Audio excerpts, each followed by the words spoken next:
Become a channel member and support the content. You also get access to exclusive videos. You'll get an emote next to your name in the comments. The link for that can be found next to the subscribe button or in the description. And if you'd rather get your coins direct rather than roll the dice with FIFA points, head to u7buy.com and at checkout use the code TVM for a discount. The link can be found down below. What is going on, guys? TVM here. Welcome back to the road to glory. Before we get into the gameplay and, of course, the little live section where we are going to open our red pick, our next red pick, before we get the next set in rewards, I want to say thank you very much to, well, I mean, to everyone who watches these videos, who hits the like button, but, of course, the channel members, and we have a brand new one, Jacob Howell. I love your surname. It's not how you spell my first name, but it is basically the same thing. Thank you very much to you for becoming a channel member, as well as the rest of the channel members, of course. Jacob is actually the guy that we wished happy birthday to the other day. So all you need to do, apparently, to get new members is wish them happy birthday. So happy birthday to you watching this right now, even if it's not your birthday. There we go. So there will be a new channel member video coming out either later tonight or tomorrow at some point. So look out for that. I've got no idea what it's going to be yet, but I will look to get one done. Before we get into some comments here, this weekend, my God, I could not, I mean, it's getting worse, honestly, and it's nothing to do with the game. Well, I mean, probably is something to do with the game. There's a little bit of nonsense flying around the place, rebounds especially, but this weekend in particular, I don't know why. I hated nearly every single second of it. I just wanted it done. Like I said, it's getting worse. Like every single week, I'm like, oh God, not again. I had a little break, and the break was good over Christmas. Enjoyed it, not having to play, right?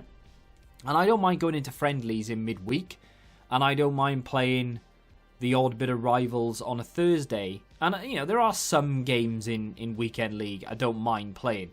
It's just having to play all of your games. And it's the way that they've done it, and I feel like we talk about this all the time, but just because they've done it the way that they've done it means you have to play like 10 games of rivals on a Thursday, and then you have to play the remaining weekend league games, which could be 20, 30 games between Friday and Sunday, and then you've got nothing to do Monday, Tuesday, Wednesday. If they could devise a way to help me spread those out, you know, maybe go into, maybe, I don't know, select. I want to select only 15 games of my weekend league games to count towards my rivals, right? So what I want to do is I want to be able to play maybe 5 games of rivals on a Thursday, you know, that have them count towards my rivals points, of course, because every rivals game should count towards your rivals points. Then I want to be able to lock in 10 to 15 weekend league games to count towards rival points, 400 each time. But then I want the remaining rivals games to be played in rivals. I want to go on Monday, Tuesday, Wednesday and play 5 games each day of rivals. And I want that to make up my rivals games. I don't want to have to play all my rivals games before I go into weekend league and then try and calculate and work out how much I need here or there. And if I get a disconnect, that's going to throw me off completely. Do you know what I mean? It's just such a pain in the ass, man. The way they've done it this year is horrific. Either way, I finished Gold 2. I was going to go to Gold 1, and I had every intention of doing so. It was about 4:30 in the morning, and I decided, you know what, I've got enough games left. I had 5 games left. I needed to go 3-2, which is fine. I can do that. And I switched into my very best team because I thought, you know what, I just want to get through this quick. I'm going to try and intimidate people. I'm going to just blitz people. I'm going to go for it straight out of the gate. I'm going to try and get early goals. And as you can see, we are scoring it early in every game now because I'm really trying to do it. And I thought I'll try and review Roberto Carlos in there as well. I'd already started that review, but I finished it off in Weekend League. But then my cat, we talked about it before, she woke up. She wouldn't go back to sleep. She was doing my Sweden, so I thought, you know what, I'm off. I'll stick at Gold 2. I wouldn't have gone to Gold 2 if I'd known that was going to happen. But literally, the second I won the game for Gold 2, she decided, I'll wake up now. Time to wake up. I don't know much. Not sure how many comments we're able to get through here, but Frederick says, do you mind showing your in-game tactics? I find it easy defending, but attacking is difficult, although I use the same formation as you. To be fair, I can show you them, not a problem. It's not, they're not complicated or anything, but yeah, in some games I do struggle to attack. This guy I'm playing right here, by the way, easily the best player I've ever played in my life. And had he really gone for it, he could have scored loads. And his team was horrific. And that's what made me really try against this guy, like more than I tried against anyone else this weekend. Sometimes I went a goal down and I kind of half gave up, even though I think I probably could have got back into one or two of the games that I lost this weekend. I didn't have a very good weekend in terms of defeats. It was shocking. Like I said, I'd go a goal down, maybe I'd go 2 goals down, and I'd give up, and I'd just stand there and then let people score goals against me. This guy, he had a bad team on purpose because he was giving himself a challenge because he's that good. And I was determined not to lose it. We went 2-0 down, he was showboating, and he was so good on the ball. But we managed to claw it back to 2-2, and then look how much it meant to Mbappe. What a fantastic display of passion right there. Raymond says maybe he was asking if we should rip packs from the get-go in hopes of fodder and SBC completions, or if the better play is to continue to stash them and wait till the entire team of the year is in packs. Just guessing. So yesterday, yeah, someone asked what's the best strategy for opening packs through team of the year. And again, I mean, personally, I would wait until they're all in packs, right? So you have a better chance of packing a team of the year, because what happens is they release the defenders, then the mids, then the attackers, and then for 3 days they put them all in packs. It's going to be difficult, but I would wait until they're all in packs. Of course, we do have like defender, attacker, midfielder specific packs through SBCs, but not many of them. Maybe open those, when the dedicated ones are in packs. But if you can hang on and you do have the patience, I would wait until they're all in packs. But I am fully aware that that is easier said than done. You are going to have temptation. And if you've got hundreds of packs, there's no harm in opening 10 or 20 packs for each category. I'm going to open 20 packs. Decide which packs you're going to open. Don't open the best ones. Just open some decent ones. Like if you've got like a couple of 45Ks or maybe the odd 35K or 25K pack stored, and you've got 200 packs in total, there's no harm in opening 10 trying to get a defender or a goalkeeper, of course. There's no harm in doing that for the midfielders. There's no harm in doing that for the attackers. But I would wait until they're all in packs. If they do it that way, wait until they're all in packs, because you've just got 11 cards in packs then, rather than 3 or 4 here or there. It just makes more sense. Yeah, okay. If you pack one when they're all in packs and it's tradable, it's not going to be worth as much as it was a few days ago. But then would you have packed it a few days ago? I would wait, personally. So, anyway, let me show you the in-game tactics before I forget, because there's every chance I will forget. So, that's the team that I ended the weekend on. Like I said, gold 2. Honestly, I know I could have got gold 1. I know I could have. I had a really bad start to the weekend. Well, I had a good start to the weekend when I went 4-0. Then it went downhill. Then it kept going downhill. Then it got even worse. And then right in the last 4 games, flew through them as if they were nothing. That turning point was that guy who was really good and had a terrible team. Because I concentrated against him, kind of upped my game a little bit. And then going into the next few games, it was already on that level then. So I was, and we had our good team out there. So it was, I don't want to use the word easy, but it was quite easy toward the end. And then, like I said, only needed to win 3 to get gold 1. And then my cat really just made me not want to do it. And then in the end it was late and I thought, screw this, I'm going to bed. So yeah, it is what it is. Maybe I wouldn't have done it. Maybe I wouldn't have. Who knows? But it is what it is. In-game tactics, quite self-explanatory. That's it. I mean, in terms of instructions, I will show you, but balanced 5 and 5. I will up this in-game. I never lower it. There's no point at all. I can't stand the whole drop back, what is it? Drop back 1 depth nonsense. If you want to do it and you play it and you enjoy FIFA that way, or maybe you get results that way and you don't mind playing that way, fine, crack on. I can't do it. It would bore me to death.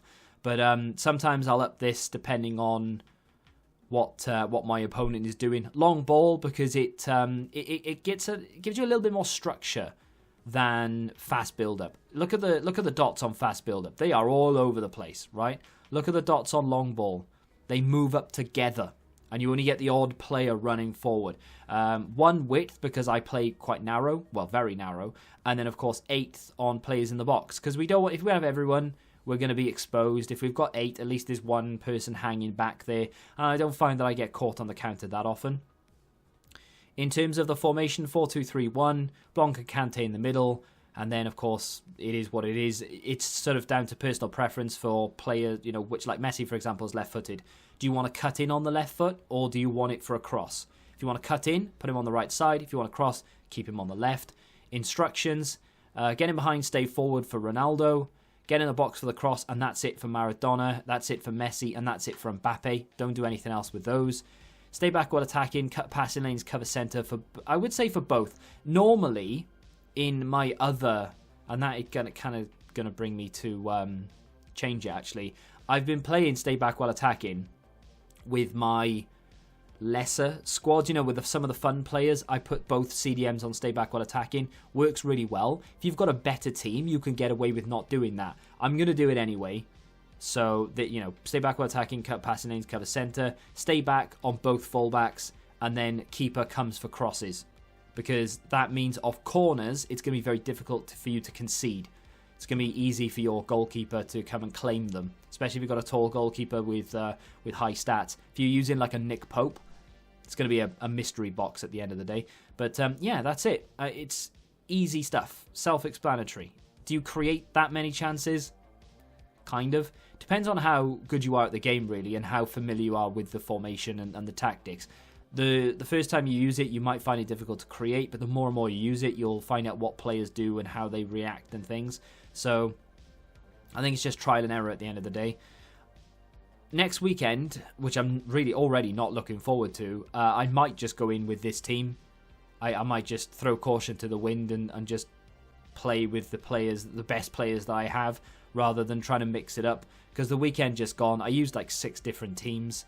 Was it enjoyable? Like I said, the odd game here or there, maybe. The game that we won against that really poor team, really, but he was very, very good. Like I said, best player I've probably ever played. That was enjoyable because of the grind. Once I went a goal down, I thought, that's it, game over. And then once he scored the second, I don't know, something awoke in me, and I was thinking, do you know what? If I lose this, I'm not going down without a fight, sort of thing. So I changed my music and I went for it.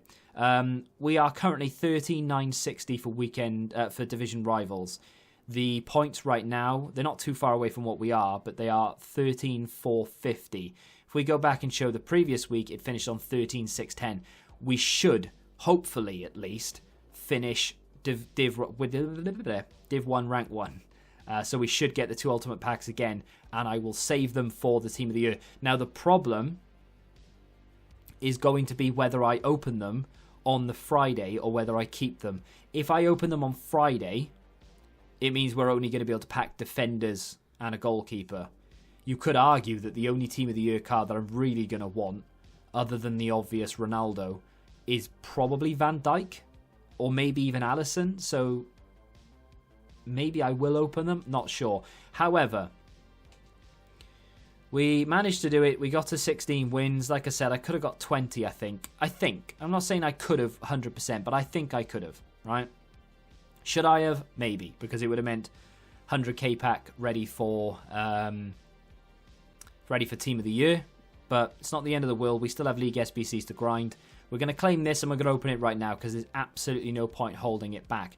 It's a shame, but in the next few videos, I don't know what we're going to be able to do, if anything. On Thursday, we'll have red picks. Is that going to be it? Probably. We might do drafts all week, to be honest. I'm not a massive fan of playing the draft, but we might just build the draft, play the draft, and that's it for every single episode of the Road to Glory up until Team of the Year comes out, and then we can start spending and opening some of the saved packs. I think that's probably the best play, and maybe do some League SBC stuff. But this is going to be the last action of today's Road to Glory. If you have enjoyed it, hit the like button. If you want to become a channel member or at least want to consider it, click the join button, read what you get for each tier. It starts at 99p.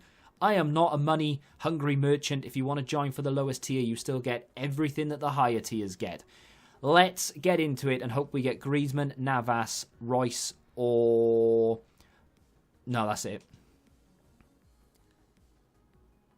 Or Kent. Or Kent is what I was going to say. We have got ourselves a cheeky little Ryan Kent. I needed a player to review, and I've got it. The ask and the universe shall provide. To be fair, I didn't ask, although I was thinking about it earlier, and for some reason I completely forgot it. But we are going to take Kent. Happy days. I don't know how good this guy is. He's not expensive, but 5-star weak foot, 4-star skills, 99 agility, 94 pace, 93 sprint speed. Okay stamina, could be better, sure, and decent enough dribbling for a 79 rated card. The rest of his stats, not great, but we know that might not be needed I will review him. If he's good enough, we'll put him on the bench for Weekend League upcoming. I don't think I'll start him. Like I said, I think I want to start my best players just to, you know, have a big enough edge as I can. Let me see if I can I qualify? There we go. Redeem entrance now. We might as well commit to the depression early, so at least I can mentally prepare myself. Sometimes I'll be like, oh, I won't do it this week. I will. So in tomorrow's episode, I do have some more gameplay to show you because I left out the 3 extra wins, but they were quite like early rage quits. But I might show you that in tomorrow's episode, or we might just dive straight in to the drafts. But I'm so stupid, by the way, so stupid. I forgot to do this first time round. They re-released them, and I've done them, and here they are. I've got to try not to open them now. I forgot to do the first set. I'm so stupid. I'm so annoyed at myself because they were so cheap, and I thought I'll do that now, and I forgot. And then 6 p.m. rolled around. They expired. They released them again, thankfully. But yeah, really, really annoyed about that. But anyway, that's going to do it. Like I said, hit the like button if you have enjoyed it. Subscribe to the channel for new. Let me know what you've got in those red picks. And until the next time, goodbye. Join the Betting Rebellion and find out what your football knowledge is really worth.